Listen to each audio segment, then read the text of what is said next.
कधीतरी चांगल्या माणसांबरच वाईट का घडतं हा प्रश्न आपल्याला नेहमीच पडतो.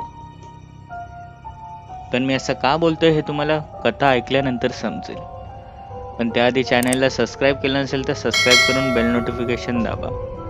कथा कशी होती तुम्ही मला इंस्टाग्रामवर सांगू शकता. आयडी आहे tejas.story. पायल साधारण 23 ते 24 वर्षाची मुलगी. अगदी काही दिवसांपूर्वीच तिने तिचं शिक्षण पूर्ण करून एक चांगलीशी नोकरी ही तिला भेटली होती. नवीन असल्याने तिला जास्त काही समजत नव्हते, म्हणूनच तिने एक दिवस राहूनच त्या ऑफिसमध्ये एक्स्ट्रा ड्युटी करून सगळे काम समजायचे निर्णय घेतला. तसं तिने तिच्या आईला देखील सांगितले. पण आता बघता बघता रात्रीचे 10:30 वाजले. कंपनीतले सगळे जाऊ लागले आणि सगळे पायलला सांगू लागले की चल. पण पायलने जणू हट्टच घेतला होता की शेवटचं काम संपेस्तवर ती येणार नाही. आणि मग काय, पायल ते काम हे करू लागली आणि समजू लागली. आणि बघता बघता रात्रीचे 12 वाजले. आईचा कॉल आला आणि मग तिला लक्षात आले की तिला घरी जायचंय. कदाचित हा तिचा प्रवास हा किती भयंकर जाणार होता याची तिला कल्पना नव्हती. पावसाळ्याचेच ते दिवस. पायलने सगळं काही ठेवले आणि आपली पर्स घेऊन निघाली. ऑफिसच्या खाली आली तर एकही रिक्षा नव्हती. घड्याळात बघितले तर अगदी 10 मिनिटाच्या अंतरावरच स्टेशन तर होते, पण ट्रेन ही 5 मिनिटांनी येणार होती. ती तशीच धावत सुटली आणि सुदैवाने ती स्टेशनवर आली. पण ट्रेन तर आली नव्हती. काही वेळ तिने थांबण्याचा निर्णय घेतला. रात्रीचे 12:30 वाजले असतील. स्टेशनवर अगदी मोजकेच लोक. मनात धडकी भरू लागली आणि बघता बघता शेवटी ती ट्रेन आलीच. समाधान झाले. पण तिने नीट पाहिले तर अक्षरशः फार मोजकेच लोक त्या ट्रेनमध्ये चढले होते. त्यात पायल ही लेडीज डब्यामध्ये बसली असल्याने तिथे फारसं कोणी आलं नाही. तिच्यावर फक्त एकच स्त्री होती. दोघांनी एकमेकांना पाहून एक हास्य दिले, जणू आपल्यावर कोणीतरी आहे याचा त्यांना जाण झाली. ट्रेन सुरू झाली आणि पायलने आपल्या कानात दोन्ही कॉर्ड्स लावले.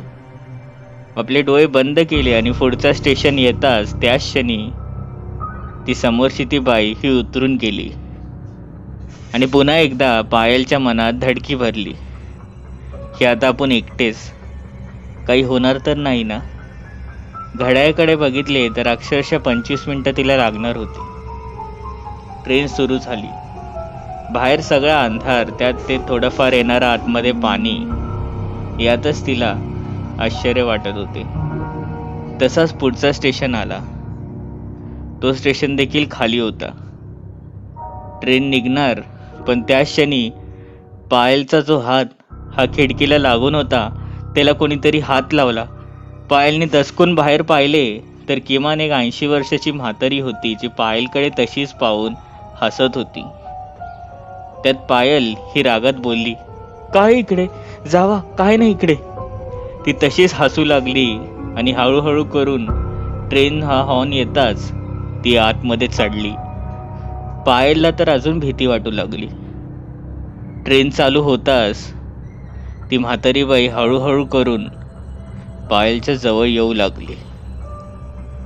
ती पायलच्या तशीच समोर बसली आणि पायल मुद्दामून बाहेर खिडकीत पाहत होती. तिच्या मनात जणू राग आला होता त्या बाईच्या. ती पुन्हा एकदा उठली आणि पुढचं स्टेशन येताच ती बाहेर निघून गेली. पायलला खूप आनंद झाला. ट्रेन सुरू होताच चक्क तिने गती घेतली होती. पायलची नजर सहज बाहेर गेली तर तिने पाहिले की किमान ती 80 वर्षाची म्हातारी ही अक्षरशः तरुणांना देखील लाजवेल अशा गतीने धावत ही त्या डब्यामध्ये घुसण्याचा प्रयत्न करत होती. आणि ती घुसली सुद्धा. हे पाहताच पायलला जणू भोवळच येऊ लागली. ती ट्रेनमध्ये चढताच एक विचित्र हास्य देऊ लागली आणि पुन्हा एकदा पायलकडे तशीच बघू लागली. इकडे तर आता ट्रेनने देखील चांगलीच गती घेतली होती, पण हळूहळू करून ती आता पायलच्या पुन्हा जवळ येऊ लागली. तिची ती वाकलेली कंबर, म्हाताऱ्यांसारखीच घातलेली ती साडी आणि कपाळावर मोठे कुंकू, आणि ती पायलला हात लावून विचारू लागली, कुठे उतरणार आहेस तू?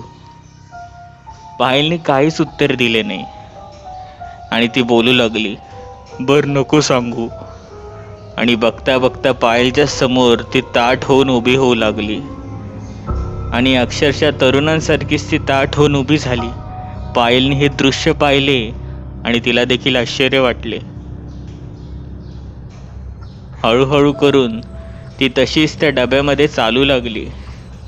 ती एवढ्या गतीने चालत होती की पायलला देखील आश्चर्य वाटत होते. पुढचा स्टेशन आला. पायलने तिथून निघण्याचा प्रयत्न केला, पण त्या म्हातारीने पायलचे हात तसेच पकडले. पायल जोरजोरात ओरडू लागली, काय करतेत? सोडा मला, जाऊ द्या. पण ती म्हातारी एक क्रूर हास्य देत होती आणि त्या क्षणी ती ट्रेन निघाली सुद्धा. ती ट्रेन निघताच पायलचा हात तिने सोडला आणि पायल जोरजोरात ओरडू लागली, तुम्हाला समजत नाहीये का?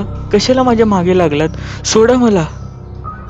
पण त्या क्षणी पायल पुन्हा एकदा रागवत त्या समोरच्या त्या सीटवर जाऊन बसली आणि आता खऱ्या अर्थाने ती म्हातारीला जोर आला होता. ती तशी जोरजोरात त्या डब्यामध्ये धावू लागली आणि हळूहळू करून वरती असलेल्या त्या हँडल्सला पकडून लटकू लागली. एवढं कमी होतं की काय, तर ती जोरजोरात बोलली, आज काहीतरी होणार आहे, काहीतरी होणार आहे आज, आणि क्रूर हास्य देऊ लागली. त्या क्षणी ती पायलकडे बघत त्या दरवाजाजवळ आली. त्या खांबाला पकडून आपले हात बाहेर घेऊ लागली. पायल तशीच घाबऱ्या नजरेने पाहत होती. ती पायलकडे देखील पाहत होती. त्या म्हातारीने आपला एक पाय बाहेर काढला, पुन्हा दुसरा बाहेर काढला. असं करत करत ती तशीच उड्या मारत होती आणि बघता बघता तिने आवाज दिला, पायल. पायलने हे ऐकताच ती क्षणभर तशीच शांत बसली, कारण की या म्हातारीला माझे नाव कसे माहिती? पायल तिला विचारायला जाणार, पण त्या क्षणी बाहेरून एक मोठासा बांबू आला आणि त्या म्हातारीला लागताच ती जोरात किंचाळली आणि तशीच ती ट्रेनच्या आतमध्ये पडली. पायलला फार भीती वाटली, हिला काय झालं तर नाही ना? पायल तिच्या जवळ जाऊ लागली, पण त्या क्षणी ती म्हातारी तिकडे तडपडत होती. हिला झालं तरी काय? पण सगळ्यात आश्चर्याचं म्हणजे त्या तडपडणाऱ्या त्या अवस्थेमध्ये देखील ती हसत होती आणि बोलत होती, पायल, पायल, पायल. हे सगळं काय होतं पायलला समजत नव्हते. पायल तशीच रडत होती आणि हळूहळू लांब जाऊ लागली. ती पुढचा स्टेशन येण्याचं वाट पाहू लागली, पण जणू आता हे सगळं लांबणीवरच जाणार होते. ट्रेनची गती हळूहळू ही कमी होऊ लागली. ती म्हातारी तशीच शांत झाली. तिने तिचे ते डोळे बंद केले. पायल तिच्या जवळ जाऊ लागली आणि ट्रेन अचानकपणे एका अंधाऱ्यामध्ये थांबली. असे वाटत होते की पूर्ण त्या ट्रेनमध्ये पायल आणि ती म्हातारी दोघेच आहेत. पायलने तिच्या नाकाजवळ आपले बोट आणले, श्वास चालू आहे की नाही हे बघण्यासाठी, पण दुर्दैवाने तिने तिचे ते श्वास थांबवले होते. पायलला समजले की ही आजीबाई, ही म्हातारी कधीच मेलेली आहे. त्यात तिच्या चेहऱ्यावरनं पूर्णपणे तो रक्ताचा प्रवाह साठला होता, तो तसाच गळत होता. पायल ही घाबरलेल्या अवस्थेमध्ये तशीच उठू लागली, पण त्या क्षणी त्या म्हातारीने हसत हसत पायलचा हात पकडला आणि जोरजोरात बोलू लागली, तुला सोडणार नाही मी, मारून टाकणार, मारून टाकणार.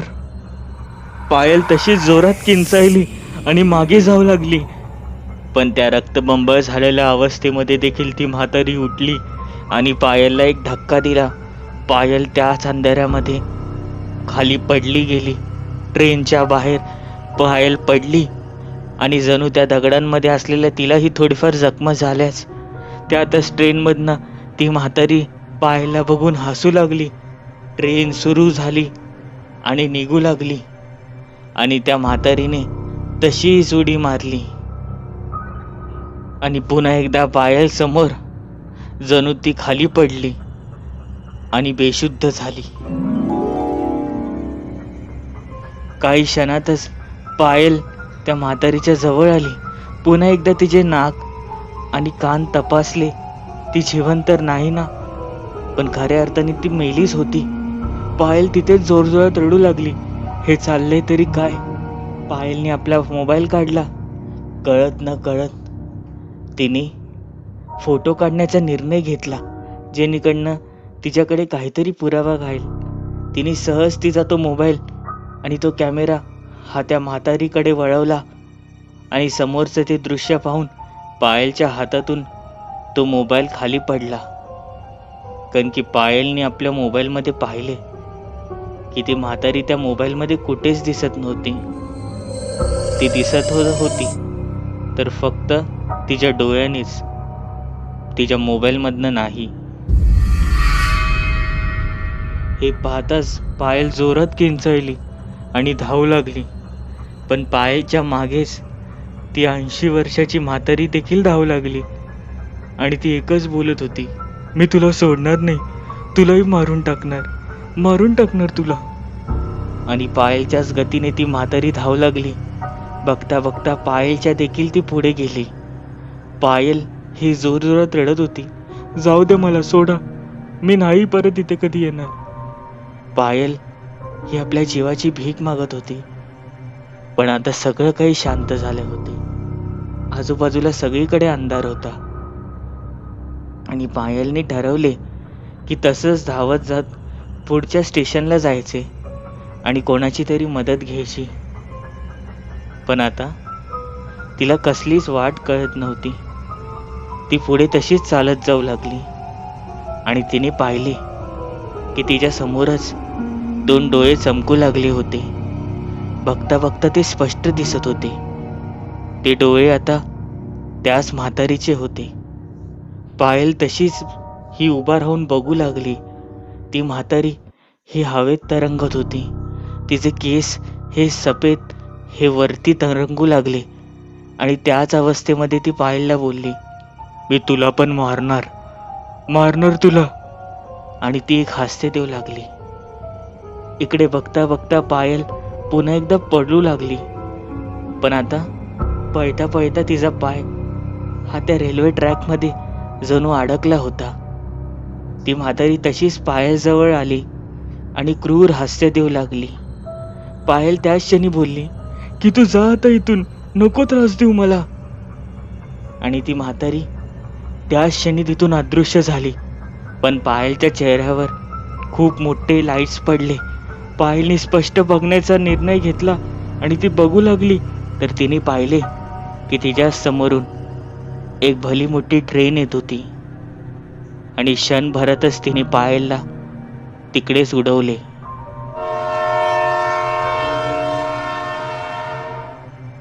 बघता बघता पायलच्या जीवनाचा देखील अंत झाला. पण आता तिथून कोण फारसं जात नाही. आणि हो, एक दिवशी पायलच्या आईला असाच फोन आला कुठल्या तरी नातेवाईकाचा आणि त्यांनी सांगितले, अहो काकी, तुम्हाला विश्वास बसणार नाही, पण पायलची जिथे बॉडी भेटली होती ना, त्या क्षणी मी तिकडे पायलला बघितले.